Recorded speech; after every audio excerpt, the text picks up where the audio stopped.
Buenas tardes a todos. A nombre del CISAB quiero darles la bienvenida a nuestro primer evento del año con el que iniciamos las actividades académicas de difusión que mm, tradicionalmente realizamos en el CISAB. Quiero pues desearles un feliz año, este año que estamos iniciando, ¿no? Eh, que esté más lleno de esperanzas y que podamos empezar a ver, ¿no? Nuevos caminos, ¿no? eh, para pues nuestras familias, también para la sociedad, eh, y que todos podamos crecer, digamos, en esta conciencia de una mayor solidaridad y mayor compromiso con los otros. Eh, Quiero agradecerles que se hayan conectado, aceptado nuestra invitación a este panel, a esta mesa de análisis que hemos titulado Estados Unidos de América, impacto en México de un proceso electoral polarizado. El Centro de Investigación Social Avanzada también agradece los invitados que nos acompañan esta tarde, justamente para poder realizar esta mesa de análisis. Tenemos 3 invitados y uno de casa que nos acompañarán esta tarde. Quiero presentarlos y presentar muy brevemente la dinámica que vamos a seguir. Haré una semblanza breve para que tengan un poco de referente de quienes nos acompañan esta tarde. Todos son, digamos, pues conocidos. Si ustedes googlean sus nombres, probablemente encontrarán más información que la que yo les voy a ofrecer ahorita. Nos acompaña María Luisa Aspe Armella. Ella es hizo estudios de licenciatura, maestría y doctorado en la Universidad Iberoamericana. En esta institución actualmente funge como académica de tiempo, impartiendo clases en licenciatura y posgrado.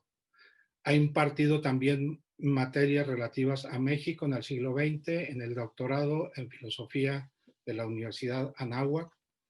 Ha sido miembro del comité académico de la maestría en historia contemporánea del Instituto José María Luis Mora.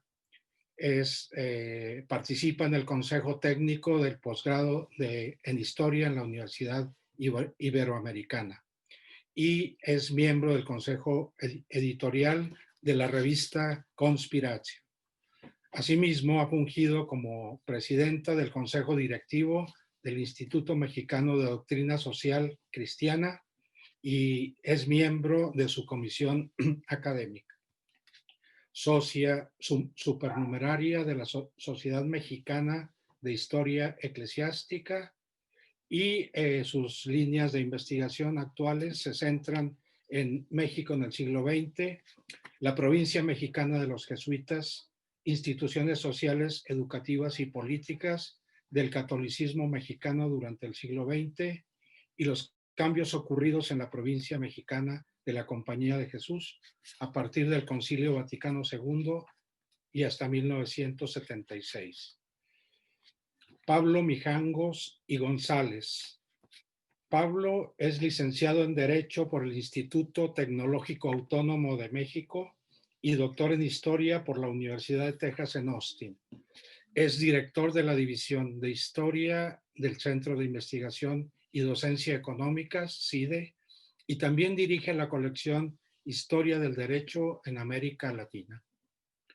Sus principales líneas de investigación son la historia de la respuesta eclesiástica a las revoluciones liberales del siglo XIX, la historia del derecho y la historia comparada de México y Estados Unidos. Es autor de varios libros, entre los cuales señalo el nuevo pasado jurídico mexicano, Entre Dios y la República, la separación Iglesia-Estado en México, siglo XIX, y Historia mínima de la Suprema Corte de Justicia en México. Luis Felipe Bravo Mena nació en León, Guanajuato. Cursó la licenciatura en la Escuela de Derecho de la Universidad de Guanajuato y obtuvo la especialidad de en Filosofía Política y Social en la Universidad Panamericana. Ingresó al Partido de Acción Nacional en 1969. Fue asesor político de la campaña presidencial de Manuel Cloutier en 1988. Diputado federal en la 55ª legislatura de 1991 a 1994 y senador en la 56ª y 7ª legislaturas entre 1994 y 1999. Presidente del Partido Acción Nacional entre 99 y 2005. Es miembro del Consejo Nacional y de su comisión permanente del Partido Acción Nacional. Fue embajador de México ante la Santa Sede entre 2005 y 2008, secretario particular del presidente Felipe Calderón. Actualmente es director de la Fundación Humanismo Político, AC. Es analista político y consultor de empresas. Autor del libro Acción Nacional Ayer y Hoy, una esencia en busca de futuro. Rodrigo Guerra López, nuestro profesor del CISAB, es doctor en filosofía por la Academia Internacional de Filosofía en el Principado de Liechtenstein. Miembro del Consejo Pontificio Justicia y Paz del Vaticano y de la Academia Pontificia Provita. Participa en el equipo de reflexión teológica del CELAM y es autor de más de 30 libros sobre filosofía social y destaco algunos títulos: Católicos y Políticos, una identidad en tensión, con prólogo de Jorge Bergoglio, publicado por el CELAM, además de otras obras de carácter social y filosófico. Actualmente es profesor investigador en el Centro de Investigación Social Avanzada. Quiero explicar brevemente la dinámica que vamos a seguir. Tenemos 3 rondas con intervenciones de cada uno de los participantes. Las 2 primeras rondas, con 5 minutos por participación, se iniciarán con una pregunta de cierta amplitud para que cada uno, desde su enfoque, plantee sus hipótesis y los análisis pertinentes al tema en cuestión. El impacto que ha tenido el proceso electoral de los Estados Unidos en México. En la tercera ronda hemos hecho una pequeña modificación al programa que habíamos pensado, considerando que es necesario, dado los acontecimientos de ayer en el Capitolio de los Estados Unidos, es necesario considerar estos acontecimientos y para ello vamos a pedirles en esta ronda que nos comenten sobre su percepción de estos acontecimientos y la lectura que pueden hacer de ella. En la medida del tiempo, en esta última ronda, incluiremos las preguntas que la videoaudiencia nos quiera hacer a través de la liga concreta que está, que se llama Preguntas y Respuestas. Haremos una selección o una integración de preguntas y las iremos introduciendo si el tiempo nos lo permite para completar esta tercera ronda y terminar la mesa de análisis. Iniciamos entonces la primera ronda. Hago una pregunta general y luego iré introduciendo a cada uno de los participantes, tratando de poner una pregunta, un motivo de intervención, ¿no? La pregunta es, desde la perspectiva de cada uno, ¿no?, ¿cuáles factores, acciones y reacciones son importantes de observar para evaluar el impacto que el proceso electoral de los Estados Unidos está teniendo en México?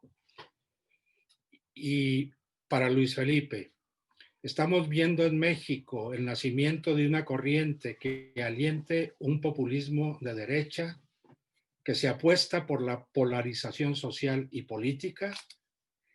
En México, en la política local predominan las reacciones en contra del populismo de izquierda, pero el trumpismo en México parece alentar el discurso y la movilización de una derecha radical.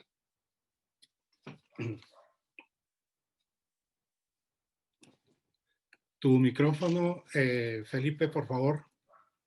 Buenas Gracias. tardes, los saludo a todos y entro de inmediato a la respuesta o a la reflexión que la pregunta plantea sobre los factores, acciones y reacciones. Bueno, creo que para entender si en México está sucediendo algo parecido al trumpismo, como viene la pregunta específica para mí, yo creo que nos obliga a pensar cómo surge el trumpismo en Estados Unidos y cuál es su origen, los factores que lo propiciaron. Brevemente diría yo que los precedentes de todo esto que estamos viviendo en Estados Unidos y el atractivo que tiene para algunos sectores en México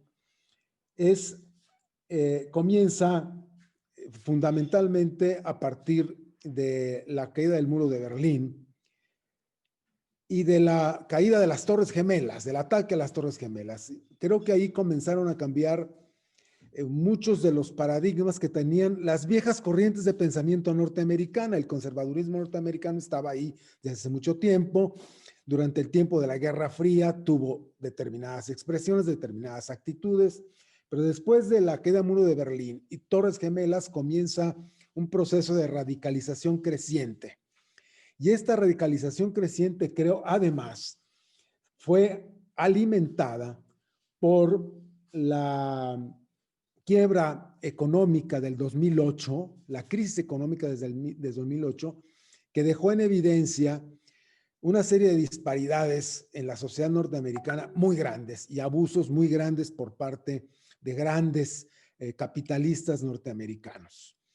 Y todo esto se junta con un desgaste enorme de la clase política norteamericana. Entonces, las corrientes que venían históricamente desarrollándose en Estados Unidos comienzan a tener mayor fuerza, que si el Tea Party, los movimientos que luego empezaron a tomar expresión de fundamentalismos religiosos, luego más tarde todo este nativismo que fue creciendo y agresión a la inmigración con una fuerte carga racista, etcétera, fue aumentando velozmente y fue acrecentándose.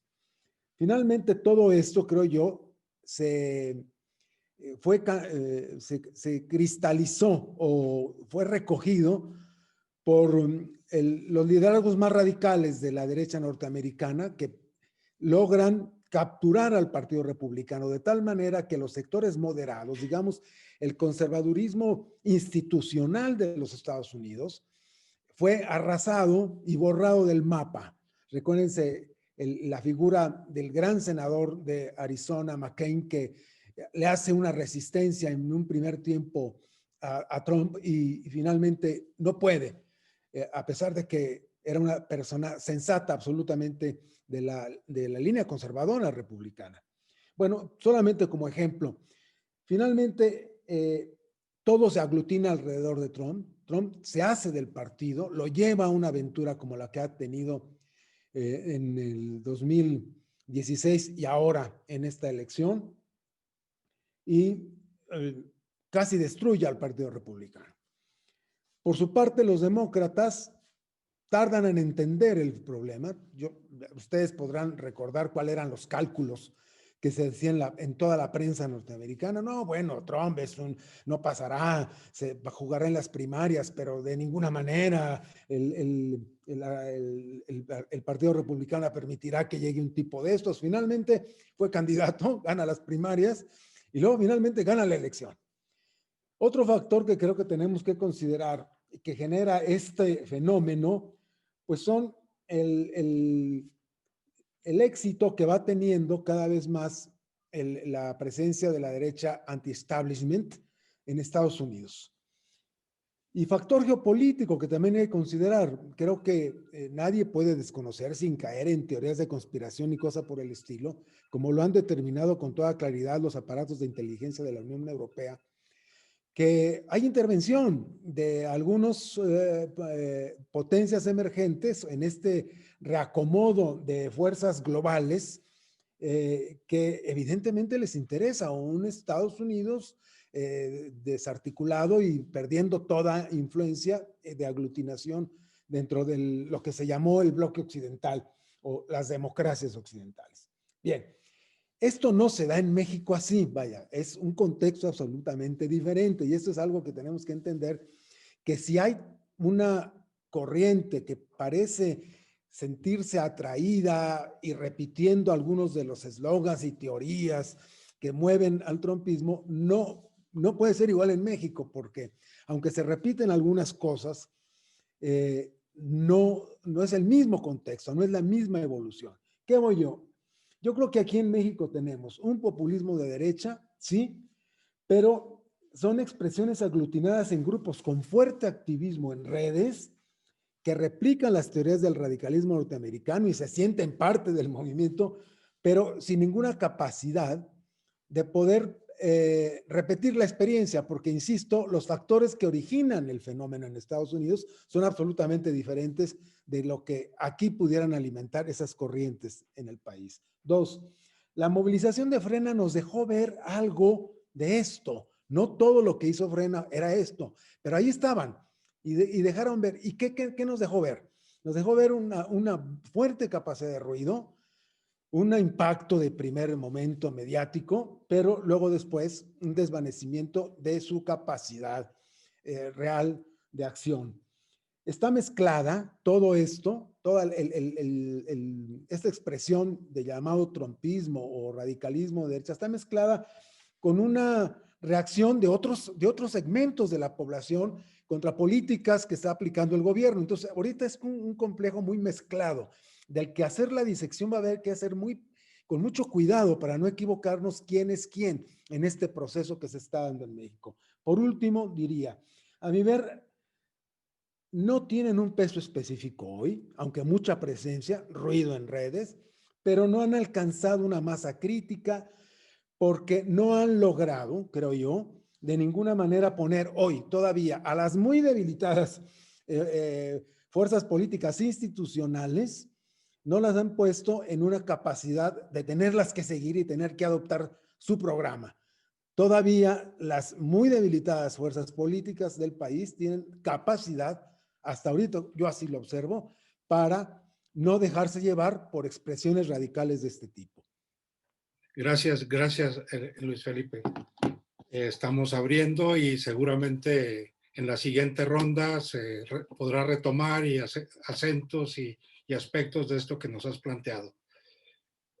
Pablo, hablar de la crisis de la democracia. Bueno, ayer mismo escuchábamos a Biden hablar de la fragilidad de la democracia, ¿no? En este momento crítico. Pero una mirada histórica nos puede quizá ayudar a ver qué es lo que significa una crisis de la democracia, qué desenlaces o qué curso pueden tomar digamos, una sociedad en un momento, pensando, por ejemplo, en esa crisis de la democracia del periodo de entreguerras, ¿no? De la cual resultaron pues los más grandes totalitarismos que hemos conocido, digamos. ¿Tú qué nos puedes decir respecto a esto? Muchas gracias, Jorge, y también, bueno, Arcisab, por la invitación. Y bueno, para no romper el ritmo, pues entro directo a mi primera participación. Y bueno, creo que efectivamente, pues es importante tratar de ver, por un lado, en qué se asemeja el momento que estamos viviendo a otros momentos en el pasado, pero también cuál es el rasgo particular de este momento. Y sin duda creo que es muy tentador hacer una comparación o echarle un vistazo a este periodo de entreguerras, porque me parece que en ese periodo de entreguerras sucedió con mucha claridad algo que estamos viendo con otros mecanismos, pero que estamos viendo ahora, es esto que muchos historiadores del siglo XX europeo llamaban la brutalización de la política, es decir, la política entendida como un enfrentamiento radical entre adversarios que solo puede concluir con la rendición absoluta o el exterminio, la eliminación del contrario, ¿no? Y pues que va acompañado de entrada de un discurso que deshumaniza al otro, ¿no? Y también por un desprecio de todas las formas jurídicas, políticas, que venían de estos regímenes liberales que se habían construido en los estados nacionales del siglo XIX. Es un fenómeno complejo, ¿no? Que toma distintas formas en distintos países. Los que se nos pueden ocurrir con más claridad son el caso alemán, el caso italiano, pero también podemos pensar, por ejemplo, el caso de la polarización política en la Segunda República Española, etc., ¿no? Cuando pensamos en eso, oye, ¿qué es lo que está detrás, ¿no? de esta brutalización de la política, de esta forma de entenderla como el exterminio del adversario? Bueno, vemos en ese momento que hubo una serie de crisis estructurales, también de una serie de cambios culturales, ideológicos que decantaron ahí. Y entonces eso me lleva a pensar, bueno, ¿por qué se está repitiendo esto con otra vestimenta, ¿no? En tiempo real, en Facebook, en Twitter, con las herramientas de nuestro tiempo? Y aquí quiero abonar a lo que ya había dicho Luis Felipe Bravo, que me parece muy importante, ¿no? De que tenemos que fijarnos qué es lo que ha cambiado en los últimos 25, 30 años. Y yo añadiría aquí algunas cosas a esto que él señalaba, pensando sobre todo en los grupos conservadores, ¿no? Primero tenemos que darnos cuenta de cómo cambió la política norteamericana a raíz del fin de la Guerra Fría, ¿no? De este colapso interno de la Unión Soviética. ¿Qué es lo que sucede en Estados Unidos cuando viene la caída del muro de Berlín, la caída de la Unión Soviética? Se empieza a prevalecer un cierto discurso compartido en ambos partidos, ¿no? Que apostaba a una especie de futuro promisorio para Estados Unidos a partir de tres grandes ejes. Uno, la globalización o una hiperglobalización como apuesta para la prosperidad económica, para el cambio cultural, etcétera. Segundo, un liderazgo global, militar de Estados Unidos, ¿no? Como el gran guía de ese proceso de globalización. Y tercero, un sentido muy grande de libertad personal, ¿no? De identidad personal, como una de las grandes guías de la vida política. ¿Qué es lo que sucede? Que bueno, que en ese momento se crean una serie de expectativas de lo que iba a ser el futuro globalizado, donde cada quien construiría su propio camino, donde pues Estados Unidos protegería a estas instituciones internacionales, y se topa eso con una serie de realidades y de crisis que algunas ya las mencionó Luis Felipe, ¿no? Por ejemplo, vamos a irnos más lejos, la elección del año 2000, el impeachment de Bill Clinton, ¿no? Pero tenemos que ver ahí el problema del terrorismo, de la guerra de Irak, el fracaso en la guerra de Irak, el fracaso en Afganistán, la crisis del año 2008, que fue brutal, también el efecto que tuvo en Estados Unidos la elección de Barack Obama, y otra vez este fenómeno de largo plazo de Estados Unidos, que son las tensiones raciales, cómo salen a la luz con una fuerza inusitada durante la última década, también el crecimiento de la desigualdad, indudablemente, y eso pues va creando un caldo de cultivo, primero para una cierta decepción, desencanto de esos ideales que habían prevalecido en Estados Unidos con un consenso bipartidista, y también el espacio para una especie de, déjenme ponerlo de esta manera, como de sueño reaccionario, ¿no? De la idea de que era necesario volver a un pasado idealizado, ¿no? Que era posible restaurarlo, un pasado donde el Estado Nacional era fuerte, donde las identidades colectivas eran más fuertes que las individuales, un Estados Unidos donde no todo el mundo se sentía atomizado en ese gran espacio global. Y creo que ahí es donde entra la elección y el discurso de Donald Trump. Donald Trump, digo, podrá ser un loco de mente en muchas cosas, pero también un hombre inteligente que capta muy bien una aspiración de mucha gente de Estados Unidos. Make America Great Again, ¿no? Es decir, vamos a restaurar la grandeza perdida del sueño americano, ¿no? Y él apuesta a esa restauración fundamentalmente, por un lado, a una especie de soberanismo, de aislacionismo, muy parecido también al de la década de los años 20, ¿no? Acuérdense que el lema de America First es de los años 20, ¿no? No lo inventa Donald Trump, pero también a un fenómeno terrible, corrosivo, que es lo que lo vimos ayer en acción, que es el nacionalismo blanco. La idea de que la nación se identifica con un cierto grupo racial, étnico, y que la restauración de esa gloria pasa necesariamente por la restauración en el poder de ese grupo social frente a otros que se consideran advenedizos, amenazas a la identidad nacional, lo cual es terriblemente peligroso y encuentra pues una de sus manifestaciones prácticas en la política migratoria.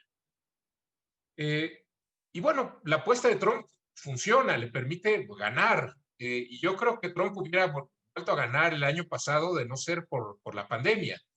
Y aún con la pandemia estuvo cerca de reelegirse.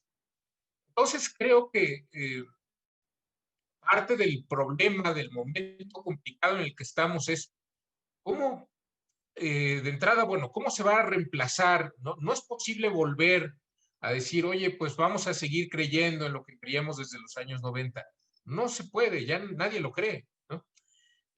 ¿Y con qué se va a reemplazar ese discurso que fue tan atractivo en el trumpismo? Ya nada más el último punto, que lo podemos elaborar más tarde después, es pensar también este fenómeno, cómo lo estamos viviendo en México. Y creo que en México quizá la derecha todavía no ha logrado capitalizar esto, pero claramente la izquierda sí, ¿no?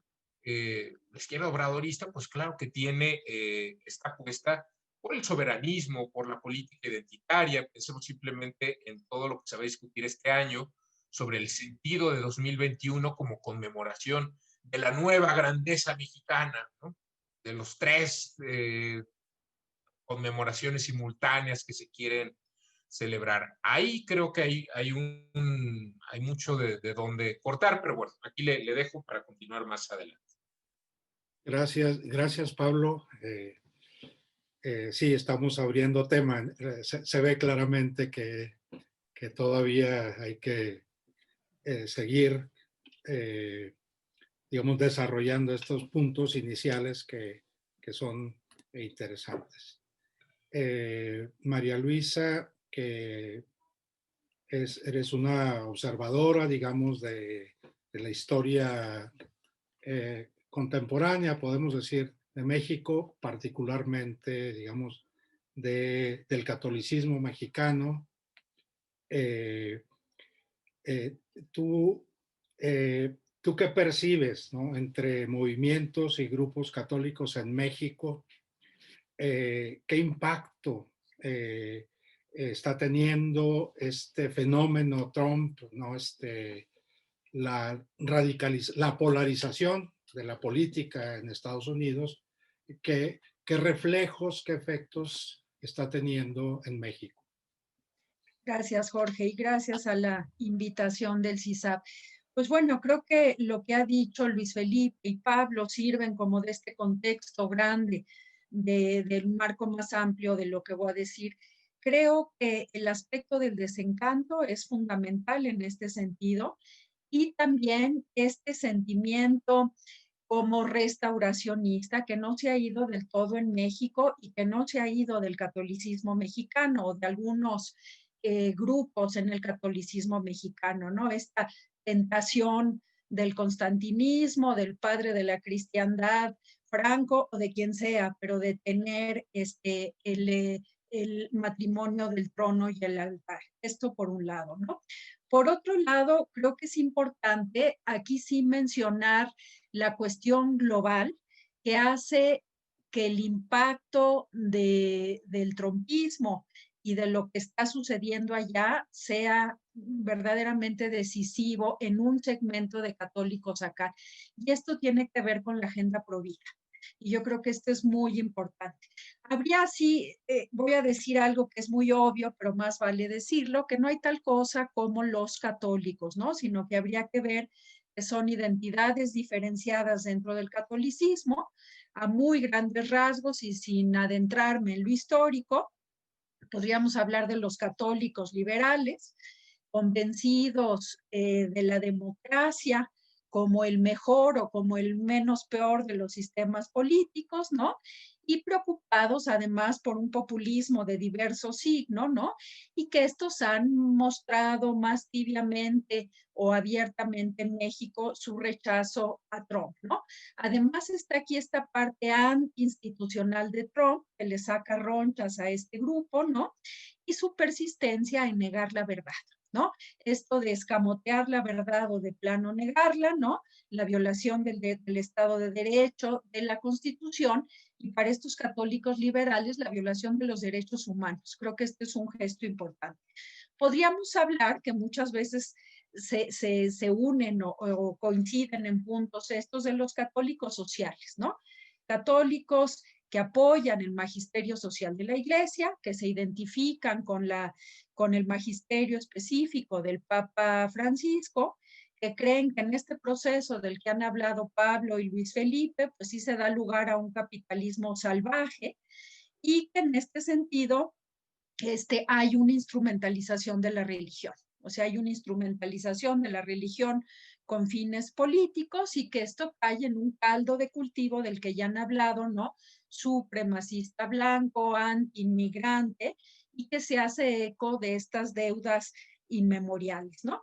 Pero me centro en el más importante, que me parece para analizar esto, que es el catolicismo integrista. Miren, un catolicismo integrista que con sus distintas caras históricamente podríamos decir los ultramontanos y en fin, pero bueno, me refiero a los actuales católicos integristas que hacen su aparición pues en la década de los 70 ya claramente y que tienen que ver con un suceso importante en Estados Unidos, que es cuando en la Convención Nacional del Partido Republicano en 1976 se asume la defensa de la vida, como si fuera una de los pilares del partido. Y en este sentido se instrumentaliza la fe.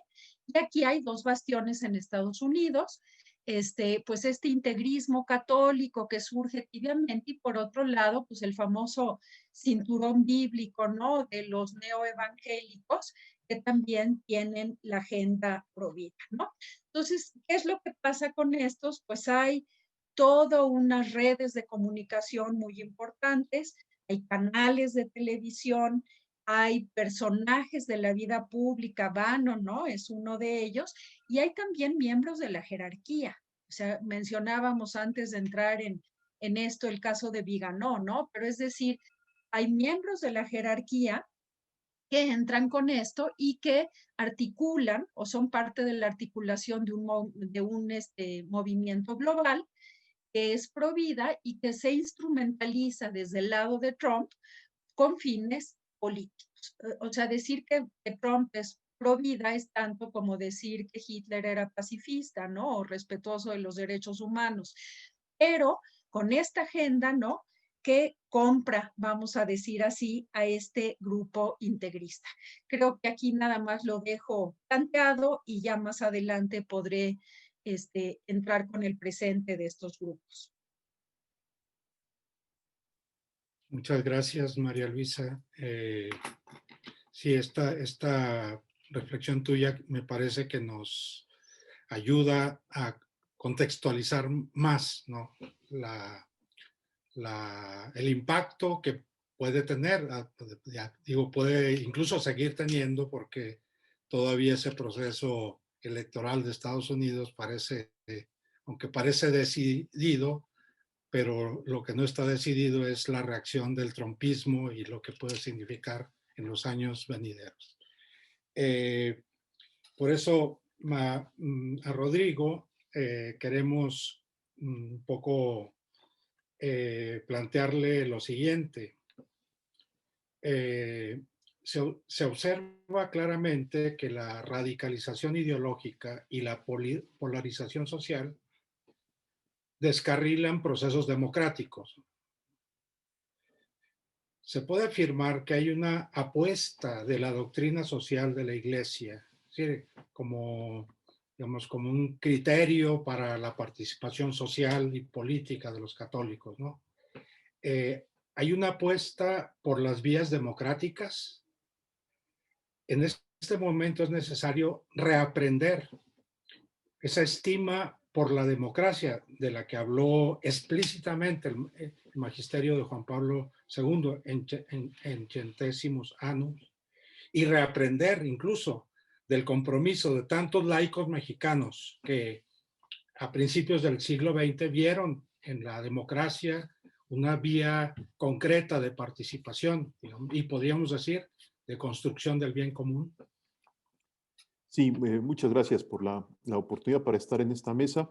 Le agradezco mucho a Luis Felipe, a María Luisa, a Pablo, que nos acompañen, y agradezco la pregunta. La pregunta no es fácil de responder en unos cuantos segundos, pero me atrevo a resumirla así. Conforme la Iglesia fue profundizando en la centralidad de la persona humana, fue comprendiendo mejor la modernidad y acogiendo poco a poco el anhelo democrático. Lo que quiero decir con esto es que no siempre los cristianos hemos apreciado la democracia, sino que de un momento grande en el cristianismo primitivo, en donde se descubre por primera vez históricamente la importancia de que ya no hay judío ni griego, ya no hay libre esclavo o esclavo, sino que todos somos hermanos en Cristo.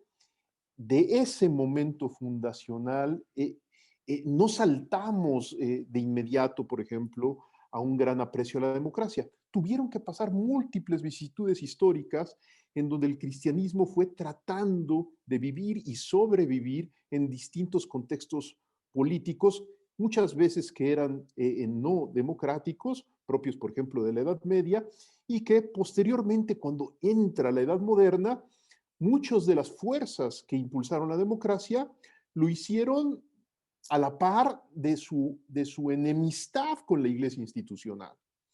Entonces, ¿qué quiere decir? Que, digámoslo así, en la Edad Moderna, el encuentro entre cristianismo y democracia nos indigestó a muchos, y eso generó importantes corrientes de pensamiento que, al mismo tiempo que rechazaban la modernidad, que rechazaban, por ejemplo, los ideales de la Revolución Francesa, rechazaban la democracia, y en nombre de la fidelidad al cristianismo. La figura tal vez más emblemática de este pensamiento en la época posterior a la Revolución Francesa es la de Joseph de Maistre, que era un intelectual realmente muy avanzado para su propia época, Luis de Bonald igualmente, y sin embargo se tienen que refugiar en el Reino de Saboya. El Reino de Saboya es ese pequeño pedacito, ¿no?, del territorio francés que está muy cerca de Italia, hacia el sur, y que no entra en la marea, en la locura revolucionaria. Ahí se refugian este tipo de intelectuales y reflexionan que la Revolución Francesa es parte de la acción del demonio en la historia y siembran muchas de las premisas básicas para tener una resistencia hacia todo lo que venga del pensamiento liberal revolucionario, incluido el anhelo democrático. Sin embargo, conforme va pasando el tiempo, y ahorita no podemos detallar esta historia que es compleja, la Iglesia va profundizando en la centralidad de Jesucristo, la centralidad de la persona humana, y así ya con León XIII y con los papas posteriores a León XIII, claramente empieza a crecer más y más el aprecio por la democracia, por ser una manera en que los seres humanos podemos reconocer activamente que toda persona vale igual, que su opinión política, por lo tanto, merece ser tomada en cuenta y que es necesario construir espacios de participación social para todos. Así vista la democracia, pues claro que la Iglesia estimula y la aprecia enormemente, pero hay que recordar y hay que reconocer que tanto en Estados Unidos como en México y en América Latina existen sectores que fueron impactados, por ejemplo, a finales del siglo XIX y principios del XX, por parte del pensamiento europeo antimoderno. Y por lo tanto, que sembraron ciertos núcleos, ciertas corrientes hasta de literatura y de libros, ¿no?, en Argentina, en Brasil, en Colombia, en Estados Unidos, y no se diga en México, que nunca lograron aprender y apreciar plenamente la importancia de la democracia porque venían heredando y como arrastrando pesadamente ciertos complejos y prejuicios antimodernos. Así llegamos al escenario actual, en donde en Estados Unidos, por ejemplo, el modo como el cristianismo católico mira la doctrina social de la Iglesia y la propia democracia, pues uno podría quedar sorprendido al ver, por ejemplo, la gran cantidad de libros, de universidades que están interesadas en estos temas, y sin embargo, un hecho histórico importante es que aún en Estados Unidos, donde vivió Jacques Maritain, nunca esa corriente de estudio eclosionó en generar un partido demócrata cristiano o en un partido que realmente encarnara más explícitamente los valores de este redescubrimiento de la dimensión social de la fe cristiana como ha sido la doctrina social de la Iglesia. Eso no sucedió en Estados Unidos. Y entonces, ¿qué quiere decir? Que rápidamente los creyentes protestantes y católicos tuvieron que dividirse entre las alternativas políticas que les ofrecía el mercado partidista de ese país, republicanos, demócratas, y en México igualmente. En México sabemos, María Luisa es una experta en estos temas, junto con Jan Meyer y otros historiadores, Pablo no se diga, que han estudiado con mucho detalle cómo pues parte del movimiento cristero, pues evidentemente tenía una gran nobleza, heroicidad y hasta testimonios de martirio y de santidad inmensos, pero también estaba lastrada muchas veces por prejuicios, teorías de la conspiración propias de la época que veían con gran desconfianza a la modernidad y, entre otras cosas, a la democracia. Así llegamos pues al escenario contemporáneo en donde ya la verdad no existen grandes distancias gracias a los nuevos medios de comunicación y de información, y entonces los grupos conservadores de Estados Unidos, de América Latina, empiezan a convivir más intensamente, a tener préstamos intelectuales enormes, y hoy vemos una cosa, que los herederos del viejo pensamiento integrista mexicano toman como punto de referencia en muchas ocasiones y hasta adoptan lingüísticamente las categorías de las teorías de la conspiración ultraderechistas norteamericanas. El proceso electoral que vivimos en Estados Unidos recientemente lo mostró muy fuertemente.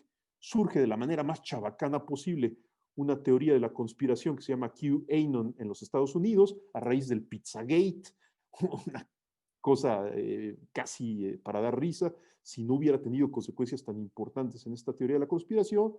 Aparece una cierta semántica, ciertos conceptos, estado profundo, iglesia profunda, Great Reset y similares, y rápidamente en América Latina y en México, muchas personas con gran candor e ingenuidad adoptan este lenguaje, adoptan esta perspectiva y tratan de interpretar lo que está sucediendo en Estados Unidos y en América Latina a la luz de una gran conspiración mundial que busca que un solo nuevo orden mundial se instaure a partir de un solo grupo secreto que parece controlarlo todo. Cuando uno intenta dialogar con estas posturas, rápidamente uno descubre que no hay planteamientos científicos rigurosos, que no existen conexiones causales estrictas, que se basan mucho en el parece ser, en que dos cosas que suceden simultáneamente las conectan arbitrariamente como si tuvieran conexión causal, simplificaciones de cosas complejas en cajitas pequeñitas para tratar de explicar procesos políticos complejos, y el resultado es, pues rápidamente, un discurso, una narrativa que anima sobre todo a las nuevas generaciones a emprender ciertos compromisos, ciertos afanes de lucha, por ejemplo, en el caso que estamos comentando de tipo muy conservador, y que desconfían justamente pues, del magisterio contemporáneo de la Iglesia, en donde ha habido una maduración indiscutiblemente importante, no se diga con Juan Pablo II, sino con Benedicto y también con el Papa Francisco, y que nos invitan justamente a evitar este tipo de simplificaciones. Las famosas expresiones del Papa Francisco de que la realidad tenga primacía sobre la idea son una manera pedagógica en que el Papa nos está invitando a dejar ese tipo de ideologías que justifican los extremismos y fanatismos de derecha extrema y de izquierda extrema para tratar de construir una manera más racional, más respetuosa, más tolerante de convivencia de los católicos con una sociedad plural que es un hecho empírico y que no podemos negar y que es parte de nuestro escenario y de nuestro reto hasta como creyentes.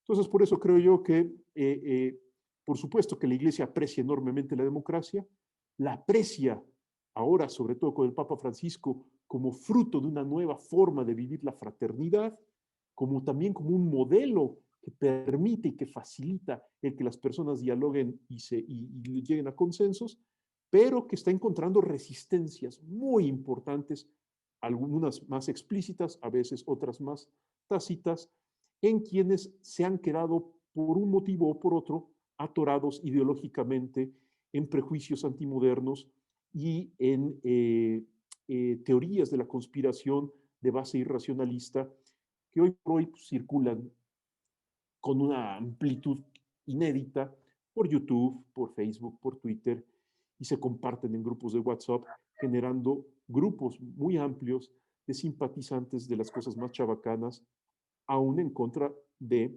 lo que nos indica o nos enseña la ciencia política o la historia real que nos regalan los historiadores profesionales.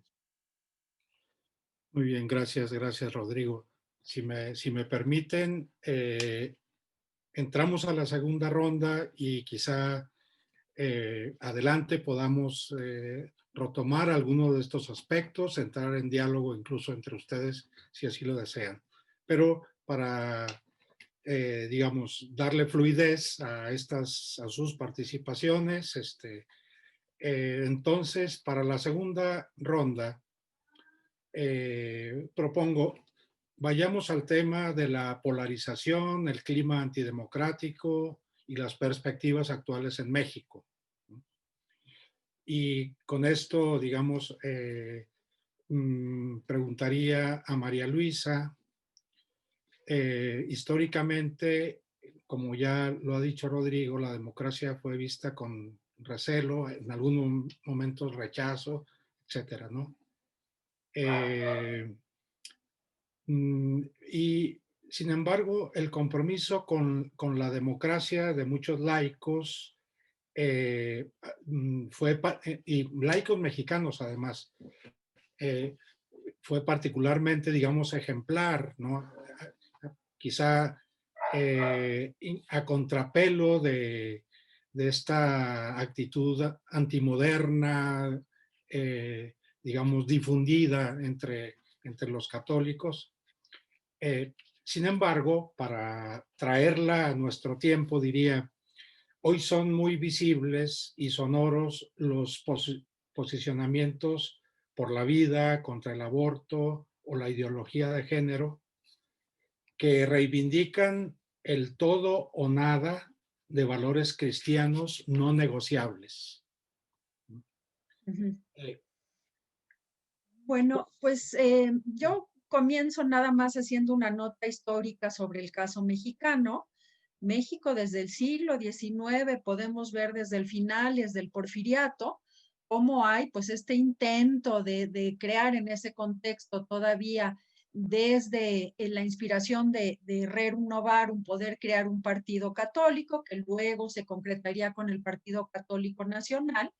Y ya en el siglo XX, pero en la década de los 30, pues como católicos al interior de la Acción Católica Mexicana y que eran ultramontanos, que estaban en este contexto de la nostalgia, de querer restaurar el orden social cristiano, y que ahí mismo un grupo de católicos se plantea seriamente, primero que nada, el imperativo de conciencia, que suena fácil decirlo, pero esto que será central en el Concilio Vaticano II era casi herejía en ese momento, y se plantean la participación política como un imperativo de conciencia, ¿no? Y es como salen de aquí, no se trata de entrar en el proceso histórico, pero que luego entran al Partido Acción Nacional, ¿no? Entonces, en su fundación en 1939.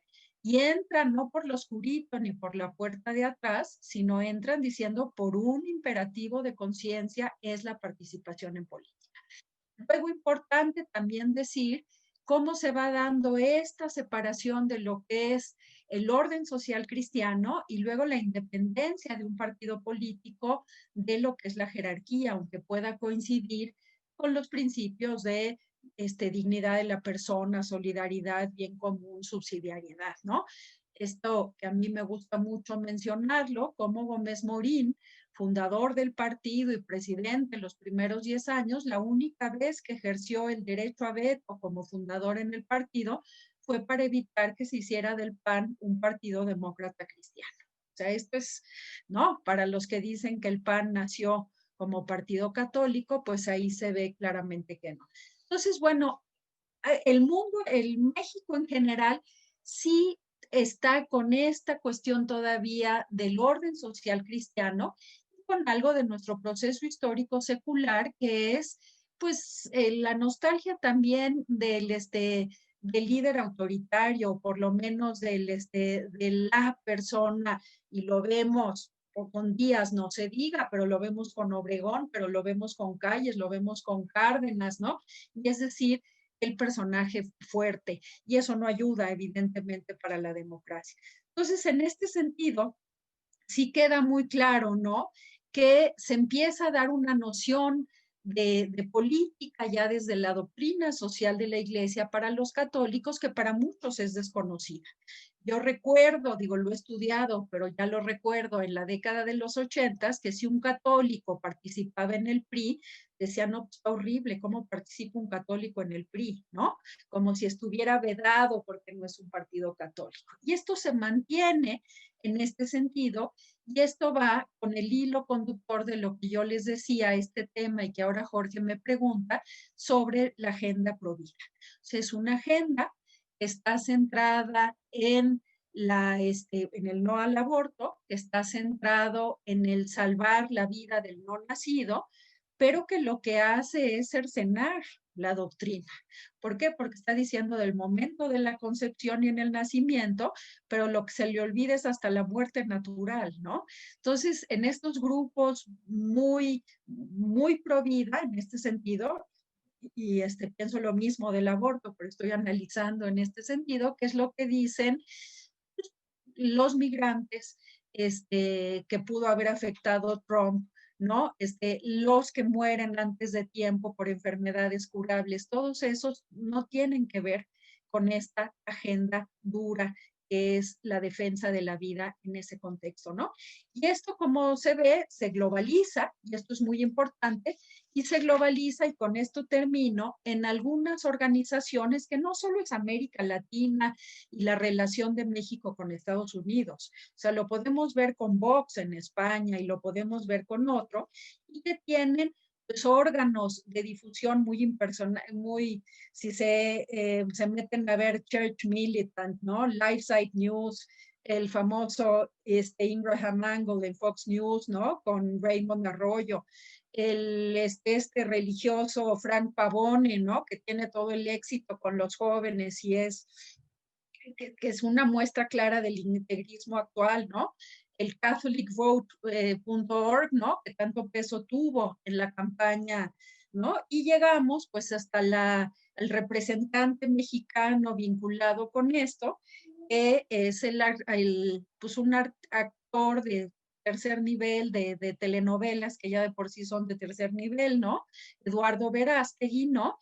Y que ya incluso había obtenido de Trump la posibilidad de un cargo en su gabinete en esta nueva segunda presidencia como la cabeza más visible de este vínculo financiado por, por gente de recursos mexicanos, ¿no?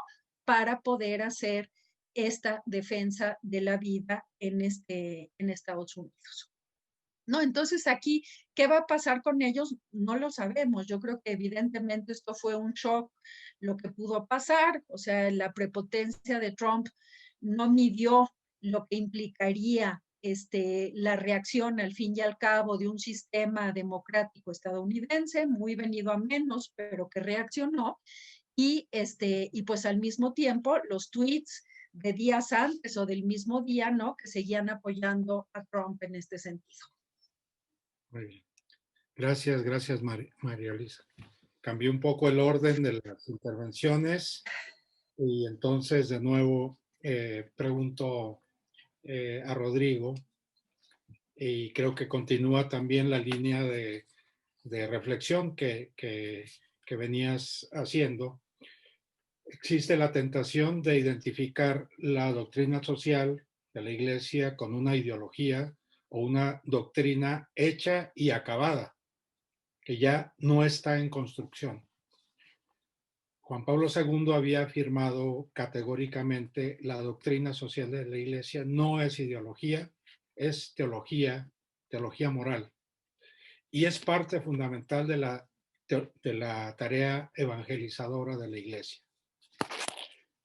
Francisco ha introducido nuevas claves. Tú ya mencionabas en tu intervención algo sobre esto para abrir la doctrina social y evitar una lectura ideologizada.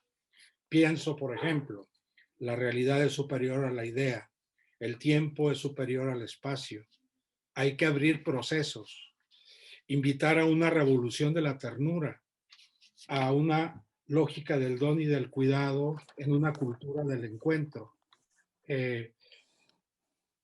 Pregunta es, ¿son estos acentos los que están abriendo una perspectiva nueva a la presencia de la Iglesia y a la acción social de los cristianos?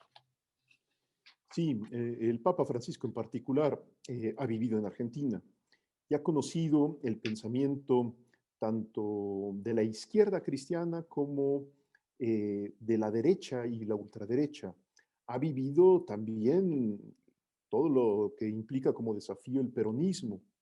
El Papa Francisco es crítico del populismo, pero aprecia lo popular y siempre hace esta distinción. Justamente esta distinción que en buena medida está enraizada en la más profunda doctrina social de la Iglesia, que tiene conexión directa con la teoría de Juan Pablo II sobre la subjetividad social. El Papa Francisco la utiliza para decir algo muy importante. Por supuesto que una reforma de la vida política y social de los pueblos pasa por un redescubrimiento del pueblo, porque el pueblo ha sido sistemáticamente olvidado por las izquierdas y por las derechas. En ambas ideologías, a pesar de sus conflictos y tensiones internas entre sí, han predominado más las ideas de la propia ideología que la realidad del pueblo, que muchas veces grita y no es escuchado por parte de las autoridades. Por eso el Papa Francisco, en su manera de comprender la doctrina social de la Iglesia, coloca la categoría del pueblo muy, muy en el centro. Ahora bien, esta centralidad del pueblo le permite también entender que el pueblo no es nada sin su historia. Y por eso es que insiste siempre que habla del pueblo, de que el pueblo es verdadero pueblo cuando es memoria, no mero recuerdo. Es decir, cuando el pueblo no simplemente recoge lo que sucedió, sino que vuelve a ser presente con una nueva modalidad, con una nueva creatividad, los valores que ha aprendido y las lecciones que ha aprendido del pasado. Esto es muy parecido a la categoría que en Italia se utiliza para mencionar el risorgimento. El risorgimento no es una mera restauración, es replantear lo válido de siempre en un nuevo contexto con la creatividad y prudencia de las nuevas generaciones.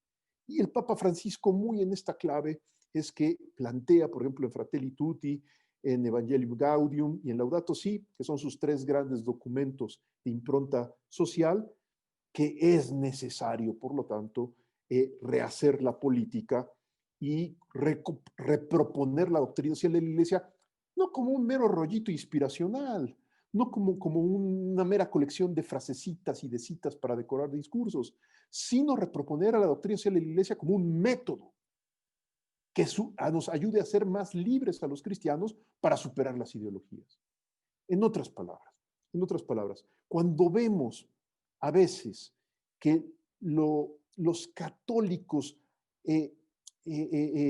nos comprometemos de manera crítica hacia un cierto partido político, hacia una cierta posición pro vida, pro familia, pro lo que sea, también por la izquierda puede suceder, a favor de los pobres o lo que sea, pero identificamos nuestro compromiso de fe con esa propuesta política, lo único que queda exhibido es que no hemos entendido qué es la doctrina social de la Iglesia. La doctrina social de la Iglesia es una teoría crítica, decía Juan Pablo II. Es decir, un parámetro superior a las ideologías que me permite juzgarlas para poder yo vivir mis propios compromisos partidistas limitados, imperfectos, con mayor libertad y con capacidad de autocrítica.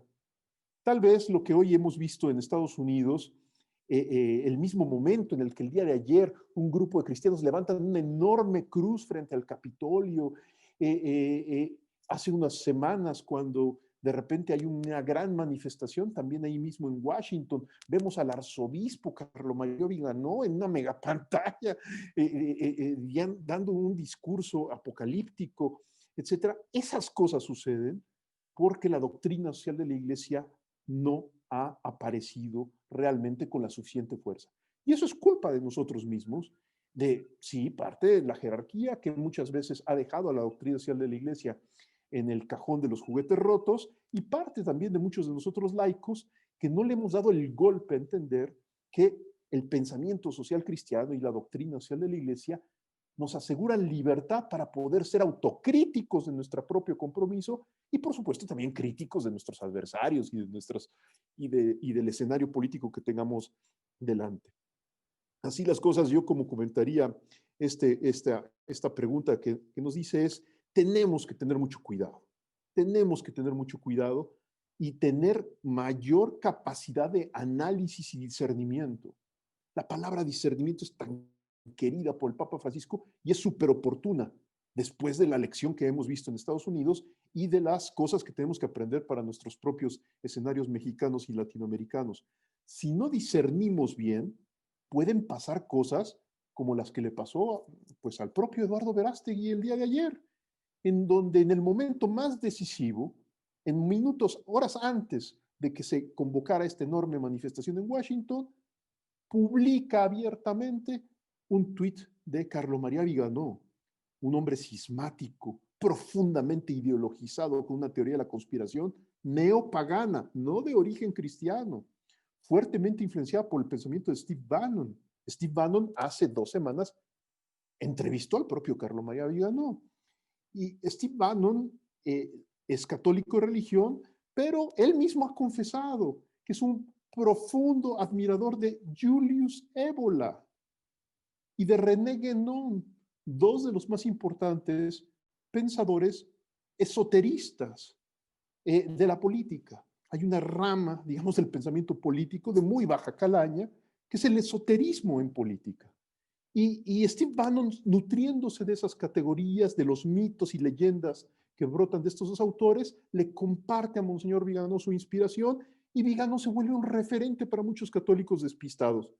Requerimos ver con mayor atención el verdadero pensamiento social cristiano para poder entonces entender que mucha de ese discurso, de esa narrativa aparentemente tan ardorosa, aparentemente tan valiente y decidida, en el fondo lo único que está infiltrando es un nuevo pensamiento pagano al interior de gente buena que quiere defender la vida, la familia y su propia fe, pero que es objeto de manipulación por parte de algunos mañosos que con plena conciencia de que estas ideas están fuertemente lastradas de un pensamiento profundamente irracionalista y de origen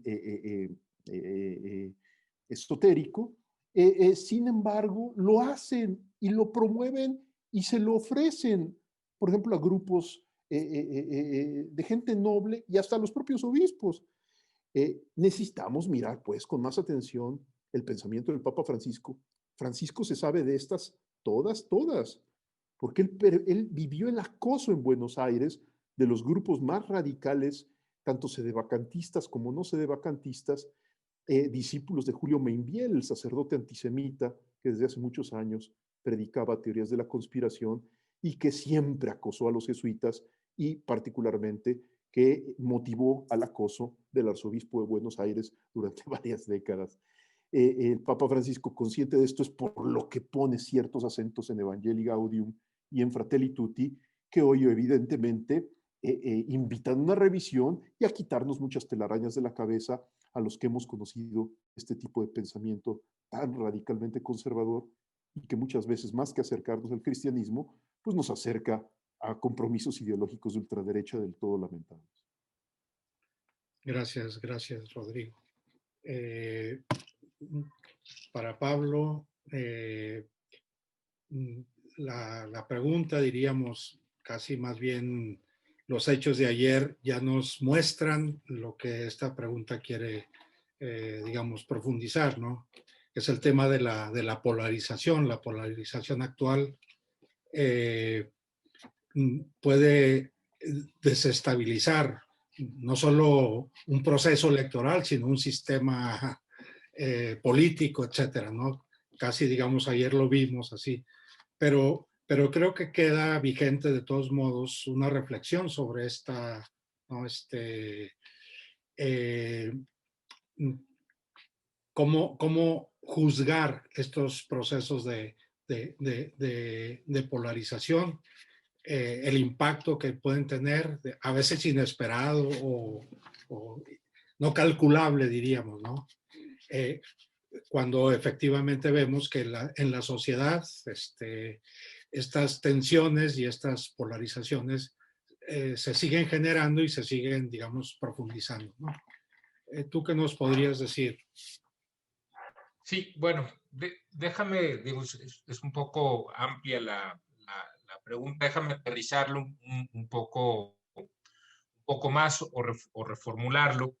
Es decir, ¿cómo un sistema político, cómo un país puede procesar una polarización de esta magnitud? Creo que lo que vimos ayer en Estados Unidos, pero no es nuevo, creo que ayer fue como la expresión más grotesca, ¿no? Con todo y cuernos ahí de bisonte, ¿no? Pero vimos con la expresión más grotesca de algo que en realidad se viene cocinando desde hace varios años, que es justamente esta incapacidad absoluta de diálogo, ¿no?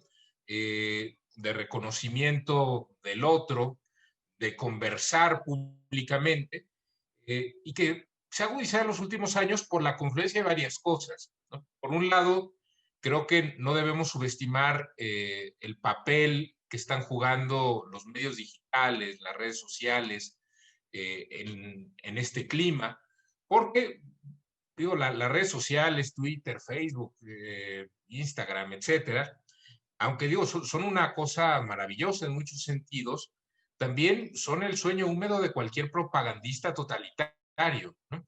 Es decir, la posibilidad de que una persona esté absolutamente conectada las 24 horas a mensajes de carácter político que moldean su forma de ver toda la realidad, ¿no? Desde qué comer hasta por quién votar y cómo relacionarse afectivamente y en qué Dios específicamente creer o cómo pensar la propia religión. Es una cosa que creo que no hemos calibrado su poder enorme, ¿no? Tanto de un lado positivo, pero también que puede ser muy, muy negativo.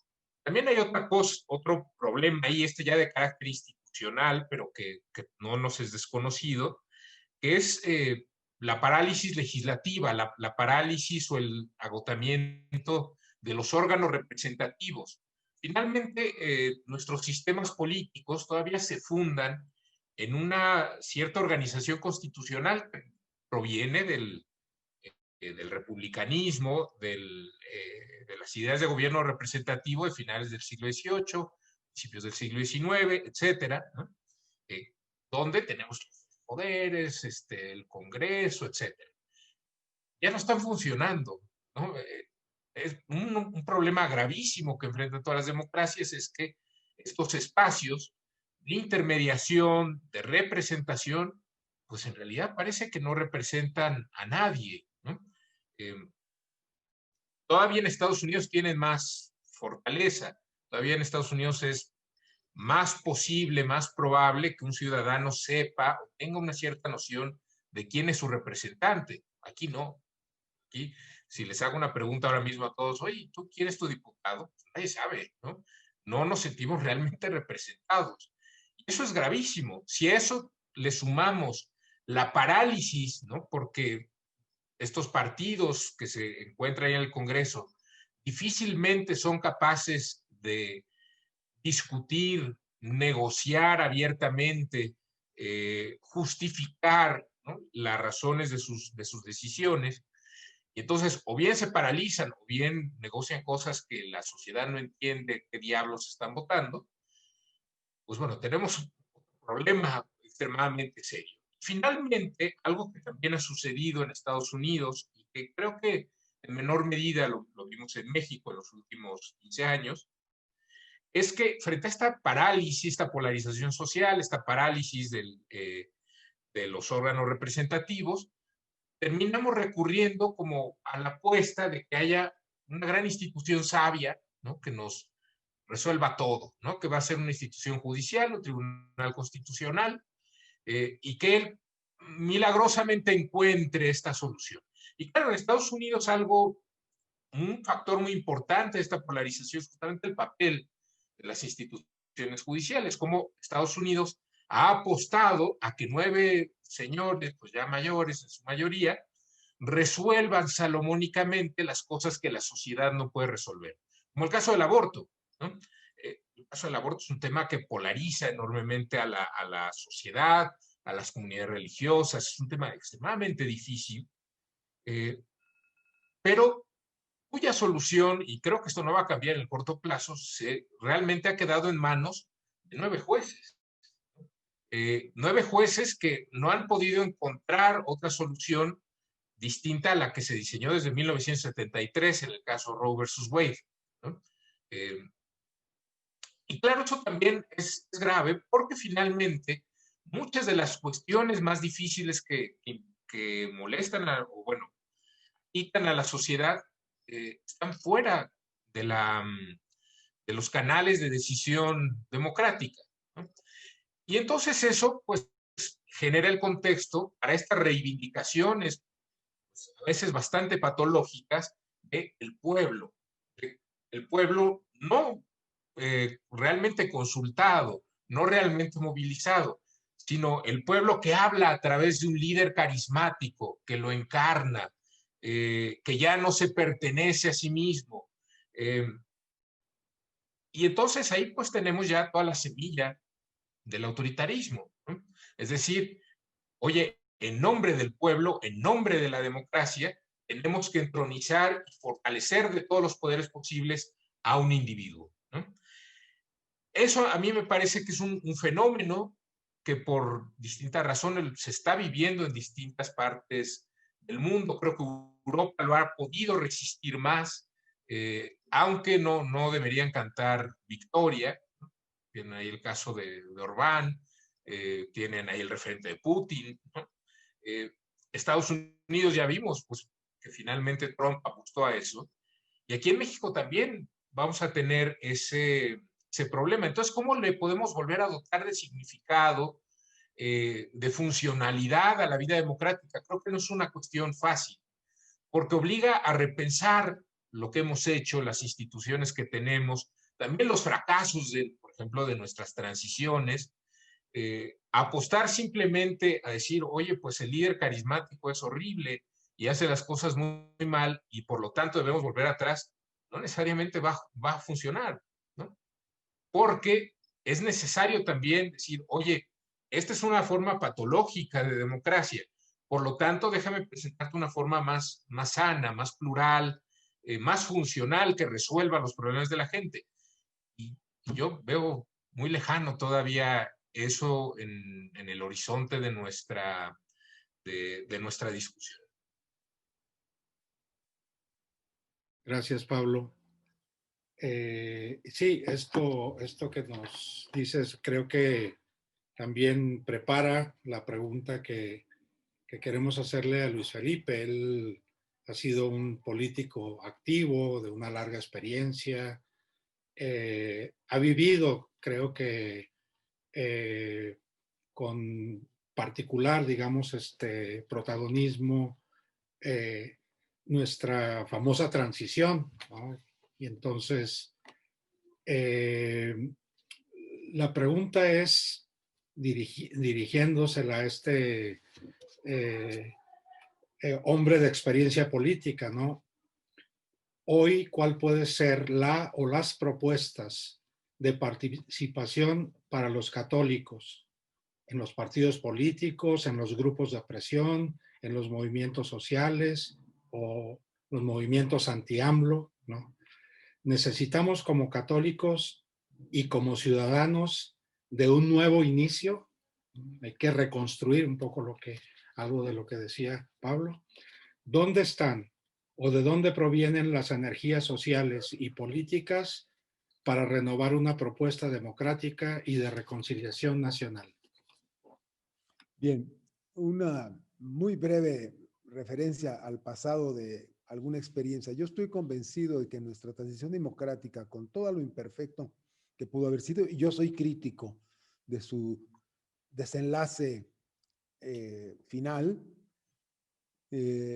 pero lo que se logró fue fundamentalmente por un gran impulso ciudadano en el que diversas instituciones de diverso orden, tanto sociales como políticas, entendieron el momento histórico del país y lo empujaron. Y fue un proceso dialogado y resultó de un diálogo, no de una polarización. Pasó por una batalla cívica muy fuerte de parte de los ciudadanos, pero finalmente fue un proceso dialogado, largo, imperfecto, pero finalmente fue el diálogo lo que hizo posible que transitáramos de un modelo autoritario, moderado o duro, dependiendo de cómo cada quien lo vea, a un modelo de respeto al voto y de respeto a la voluntad ciudadana. Bien, ahora, en este proceso de polarización, de clima antidemocrático que estamos viviendo, de confusión y yo creo que de amenazas reales a la vida democrática del país, ¿de dónde pueden venir? Yo, desde mi experiencia y a la vista de lo que estamos viviendo, pienso que para los católicos y en general para los ciudadanos puede haber varios campos o varias fuentes para reconstruir y fortalecer una democracia sana y real en el país, que no solamente sea democracia electoral, sino democracia verdaderamente de servicio social y de desarrollo integral para el país. Primero, hay que actuar fuertemente en lo prepolítico. No hay democracia sin demócratas. Y no podemos esperar que sea sustentable la democracia si los ciudadanos no tienen cultura democrática, cultura que se aprende algo de civismo en la escuela, pero fundamentalmente en la experiencia. Entonces, en el ámbito de lo prepolítico, debe haber espacios y deben propiciarse espacios. En la acción cívica solamente, es decir, sin intentar traspasar el terreno a lo político electoral, sino en la acción cívica, en tareas comunitarias, en tareas de medio ambiente, en tareas de formación de ciudadanos, en tareas de información seria, fundada a los ciudadanos. Y entonces, diría yo, en lo prepolítico en la parte social, formativo y solidario. Eso es, creo que una tarea en la que instituciones, tanto de la jerarquía como de los católicos por propia iniciativa, pueden generar. Dos, también en la línea de lo prepolítico, hay que trabajar fuertemente en el fortalecimiento de los grupos intermedios, de los organismos de la sociedad civil. Antiguamente se le llamaba en la doctrina social cristiana organismos intermedios, porque es todo aquello son todas las comunidades naturales, pueblos indígenas, comunidades rurales, comunidades, barrios, escuelas, universidades, todo lo que forma el ciudadano y que le sirve de red de protección al abuso de poder del Estado y del peso del Estado, hay que fortalecerlo. Ahí hay un campo amplísimo en el que hay experiencias nuevas y ahora las nuevas tecnologías permiten avanzar en esta materia. Es el campo de lo prepolítico. Luego, también en el campo de lo prepolítico, movimientos sociales por causa específica. Aquí con el peligro de que a veces, como ya se ha señalado en este panel, a veces los movimientos sociales con causa específica tienen una mirada de rendija y todo el mundo, todo lo que pasa en el mundo lo ven solo por la rendija de su causa y entonces empiezan a ideologizar la causa, ¿no? Y ya es el todo, como los de Provida, ¿no? O como los pro-life. Todo es eso, nada más, y no hay más adelante, como dijo María Luisa, y bueno, y lo que sigue después de nacer, la justicia para vivir con dignidad, etcétera, etcétera. Bueno, se olvida, es una mirada de rendija. Entonces, cuidado, pero los movimientos sociales bien orientados que tienen conciencia de que no es solamente su causa lo único, pero que vale la pena luchar por ella en un conjunto más amplio, también es otro campo importante en lo político para formar ciudadanos responsables y participativos. De esos campos prepolíticos, mi experiencia son los que propician los liderazgos que pasan del liderazgo cívico al liderazgo político. Y ahí es donde entran los partidos, es decir, los partidos que verdaderamente quieren nutrirse de savia cívica y de liderazgos cívicos, tienen las puertas abiertas a los liderazgos que surgen de lo prepolítico, formados en diversas de estas materias de participación. Los partidos también tienen sus escuelas de formación y por lo tanto son paralelas, pero ya el que tenga vocación para lo político electoral, vocación para el servicio público a través de puestos de elección popular, pues sin duda alguna también son formas de participación y hay que invitar a que participen en a través de sus diversas sensibilidades políticas, católicos comprometidos en construir bien común y bien social. Me parece que esos son los campos en los que hay amplio campo y amplio terreno y que en un clima de polarización, todos estos sirven de gran colchón para propiciar espacios de diálogo, espacios de encuentro y espacios de construcción conjunta de soluciones dialogadas para lo que el país necesita. Gracias, Luis Felipe. Pues vamos preparándonos para la tercera ronda y el cierre. Entonces, será más breve el tiempo de las intervenciones. Lo que quiero pedirles es un poco una reacción, una primera reacción, la lectura de los acontecimientos de ayer en el Capitolio, que significan, digamos, un poco en el contexto de esta mesa que estamos viendo, ¿no? ¿Qué ven, ¿no? Y le daría la palabra en primer lugar a Pablo, que ¿Qué comentario tienes? Y bueno, sin duda los eventos de ayer pues son sumamente preocupantes, los discutiremos durante mucho tiempo. Me vino a la mente, por ejemplo, este libro del periodista español Javier Cercas, La anatomía de un instante, ¿no? Donde habla de ese intento de golpe de Estado y lo trata de diseccionar y ver todo lo que estaba detrás. A bote pronto me gustaría primero destacar algunas cosas, ¿no? De entrada, déjenme decirlo de esta manera un poco medio antropológica.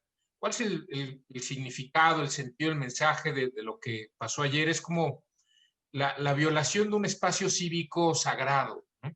De un espacio cívico que tiene una cierta función como la casa de los representantes populares, la casa donde realmente se manifiesta, se vive de manera cotidiana la democracia. Es una casa que literalmente la raza, una turba, ¿no?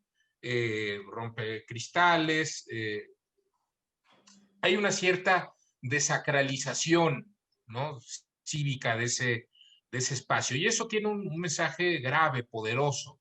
Es decir, que hay un sector de la sociedad norteamericana, no sabemos qué tan grande, qué tan representativo sea, pero sin duda ahí está, que ya no necesariamente comulga con estas ideas del gobierno representativo, la constitución, la democracia, etcétera, ¿no? Que entiende más bien la democracia, pues como decía al principio, como en términos casi de entreguerras, de la verdadera democracia es defender al líder que encarna a la nación y exterminar al adversario, de modo tal que el verdadero pueblo prevalezca. Eso creo que es un mensaje peligrosísimo. Y otra cosa que a mí me gustaría destacar son también las reacciones a nivel internacional y las reacciones en México. Reacciones que van, bueno, de entrada muchas veces el acto reflejo de este viejo antiyanquismo latinoamericano, ¿no? Ya ven, gringos, ahora ustedes lo están viviendo, ¿no? Y por la pandemia ahora tuvieron que hacer el golpe de Estado en casa, etcétera. Pero también una cierta simpatía en algunos sectores respecto a lo que pasó ayer. Por ejemplo, en este panel hemos hablado mucho de estos grupos ya pues, de ultraderecha vinculados al movimiento Provida, donde se presenta esto como la defensa del voto frente a una gran injusticia, ¿no? Es decir, donde se compra el trumpismo en toda su expresión. Pero también del lado de la izquierda, ¿no? Lo vimos esta mañana en la conferencia del presidente López Obrador, donde dijo, oye, pues yo no tengo nada que comentar porque la doctrina Estrada, ¿no? Ya ven que pues yo no me meto en nada, pero, ojo, sí me enoja mucho que le hayan quitado el Twitter a mi amigo, ¿no? Eso está re mal, eso está re feo.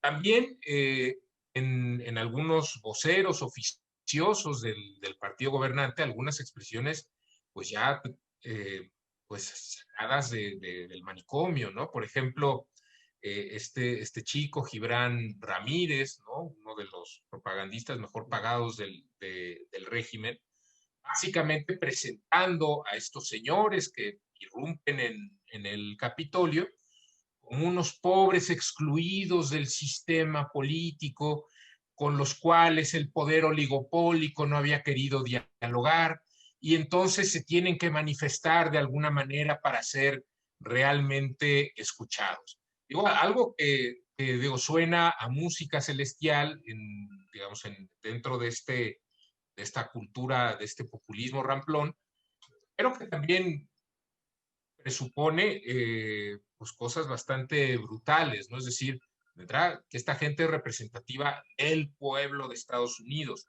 que los grupos supremacistas blancos han sido excluidos históricamente de la comunidad política, cuando más bien podría ser exactamente al revés.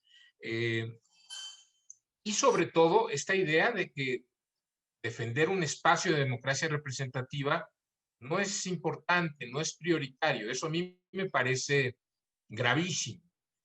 A mí me hubiera gustado escuchar reacciones mucho más fuertes, como si se escucharon, por ejemplo, en la Unión Europea o incluso en la Gran Bretaña, donde Boris Johnson, que no es necesariamente santo de mi devoción, pues inmediatamente dijo, oigan, esto no puede ser, ¿no? El parlamento es el parlamento, hay que respetarlo, hay que respetar los procesos democráticos. Incluso dentro de Estados Unidos, alguien como Mitch McConnell,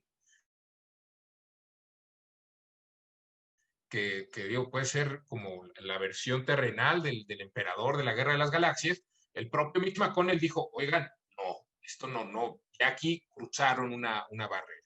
Entonces, habrá que ver si esto que vimos ayer fue como una especie de punto máximo de la ola que empezará a disminuir, o si más bien será un precedente de expresiones similares, tanto en Estados Unidos como en México o en América Latina o en otros países donde la democracia está en crisis, ¿no? Creo que estamos todavía muy temprano como para decir ya ganamos o ya perdimos, ¿no? Habrá que ver cómo se van procesando estos acontecimientos que vivimos ayer. Gracias, Pablo. Luis Felipe, tu reacción a estos acontecimientos.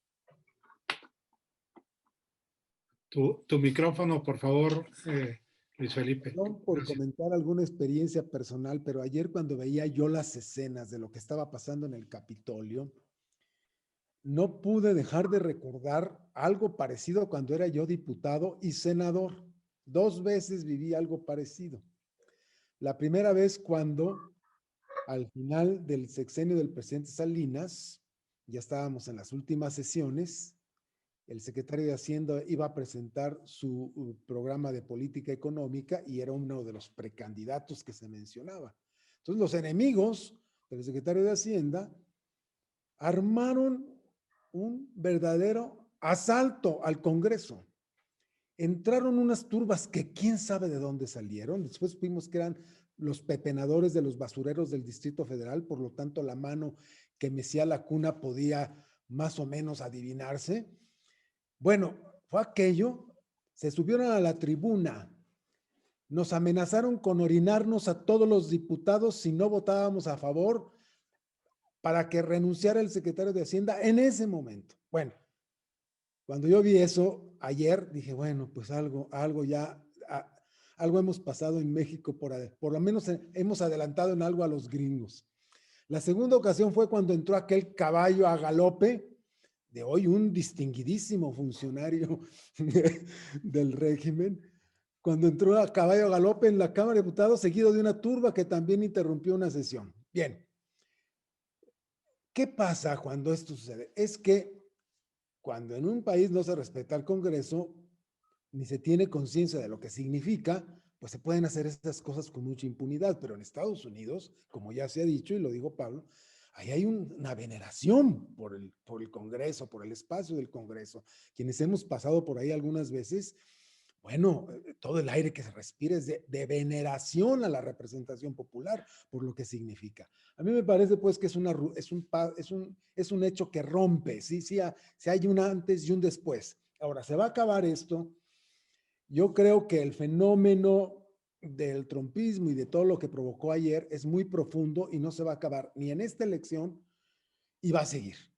Ahora bien, ¿va a seguir igual? Yo creo que lo de ayer sí le hace daño. Es decir, muchos del republicanismo institucional, del Partido Republicano Constitucional, del conservadurismo que entiende el valor de las instituciones históricas de los Estados Unidos, sí se van a deslindar. Como ya lo empezamos a ver, aunque otros hayan continuado.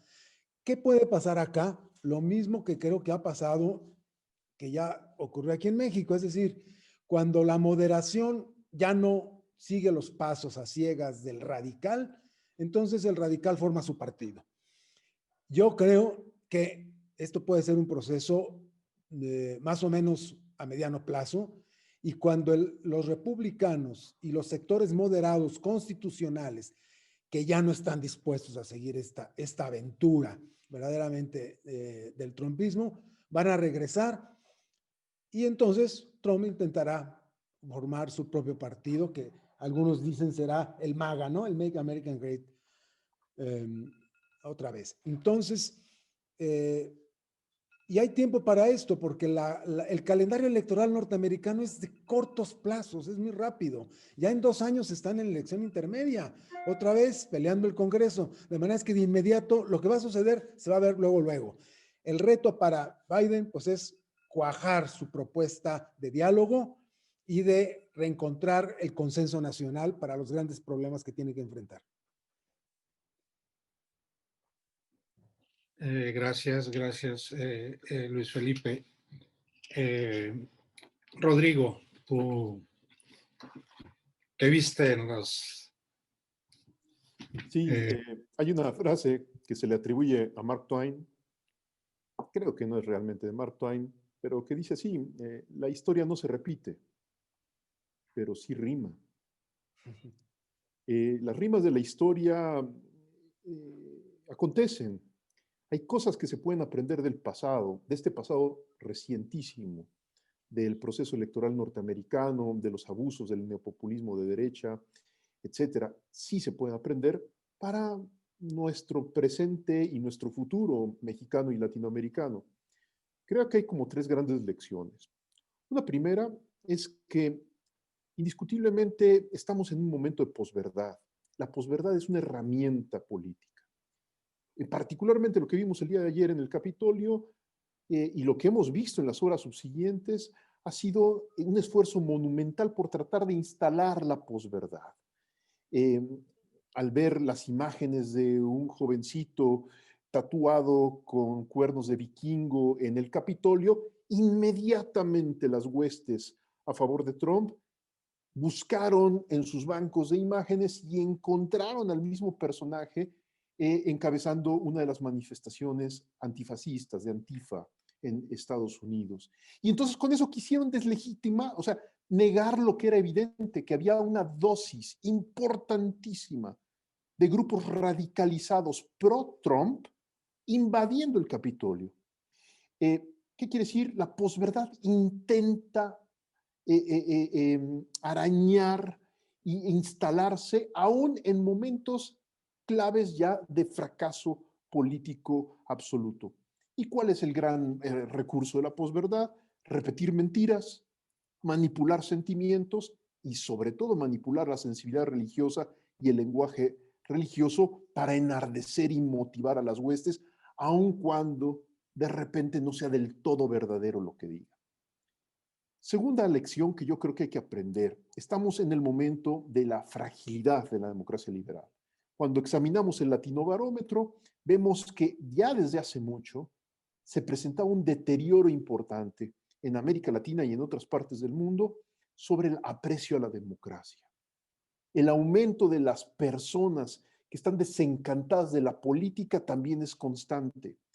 Y en los países en donde han arribado gobiernos neopopulistas de izquierda o de derecha, casi siempre ese golpe de timón lo genera, curiosamente, no el profascista, sino lo genera esa creciente masa de decepcionados que en un momento se hartan y por desesperación dicen, pues aunque sea voto por este para estar en contra de lo que ya no me gusta.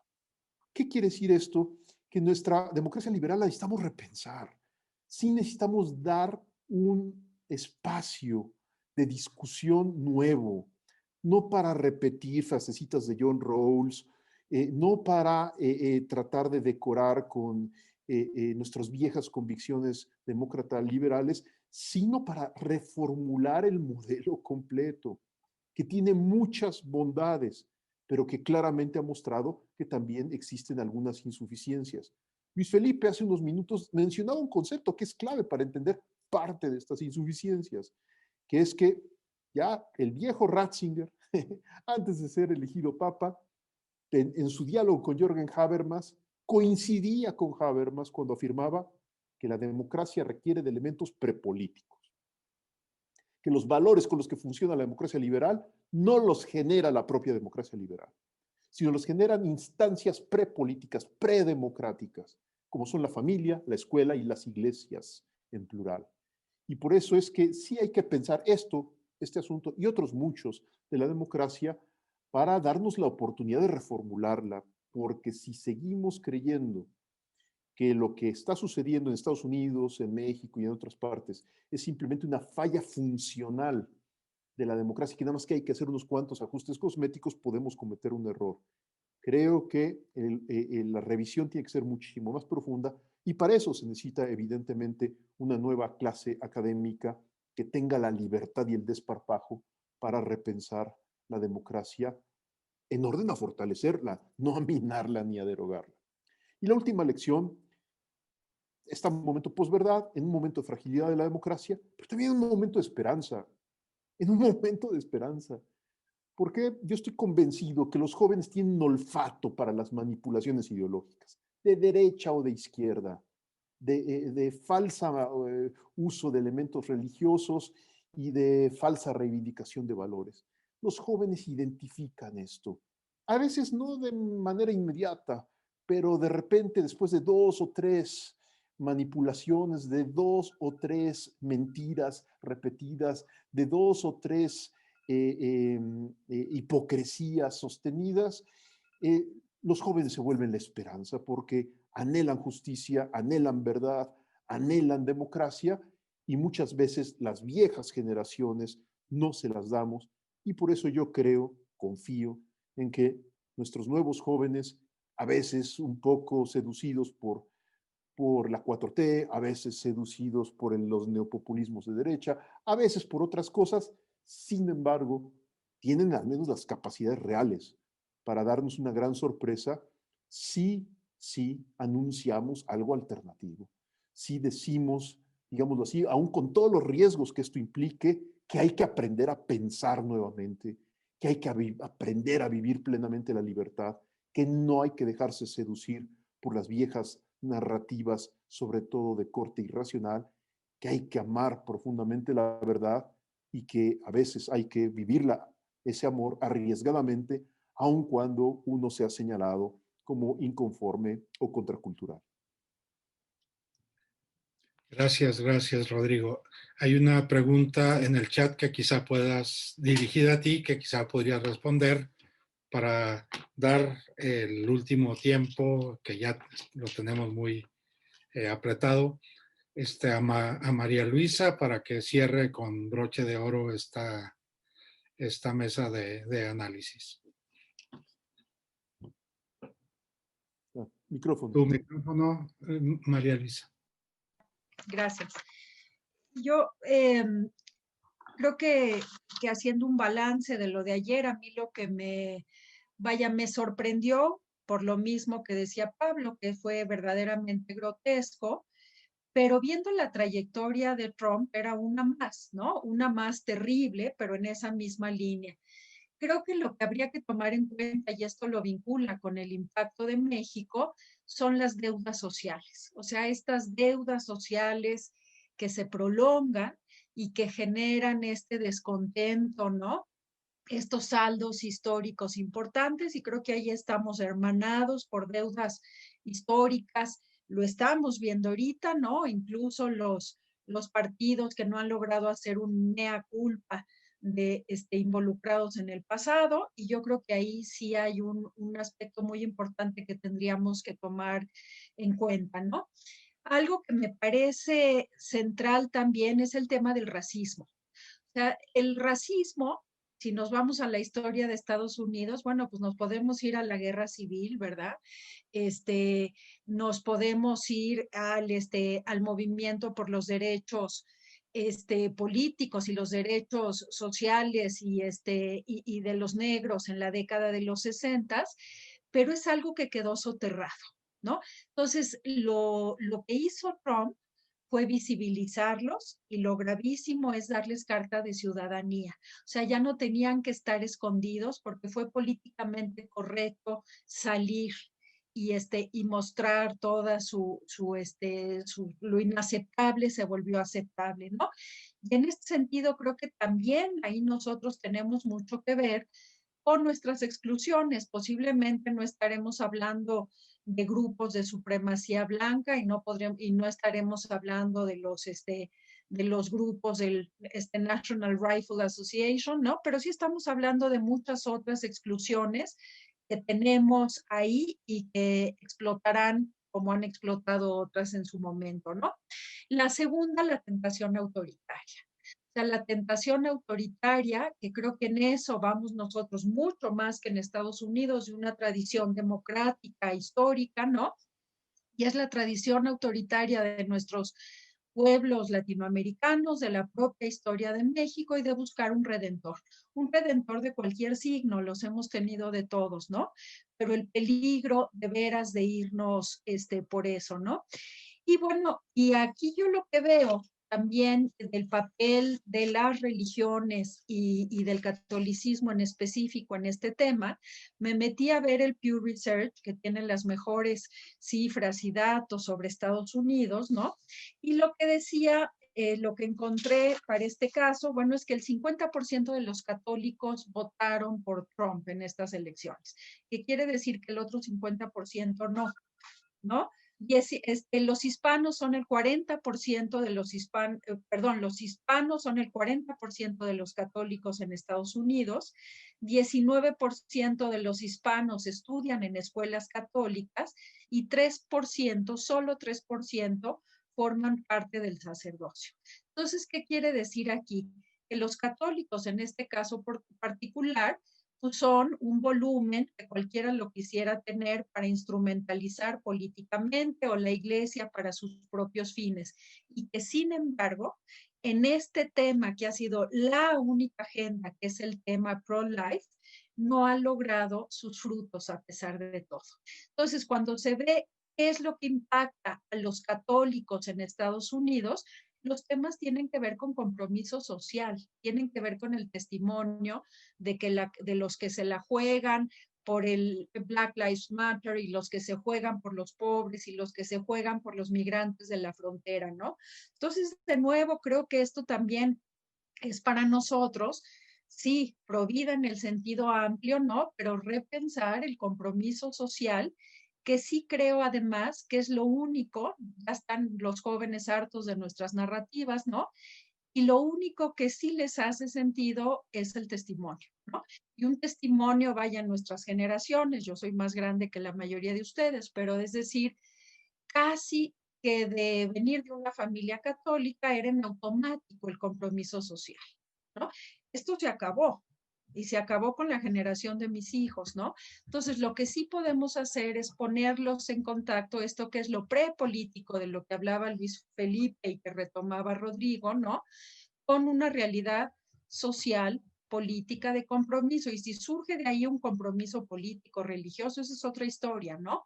Pero que por lo menos podemos invertir la ecuación pues para un México mejor, y creo que en eso es algo que podemos echar nuestras barbas a remojar de lo que se vio ayer en el Capitolio.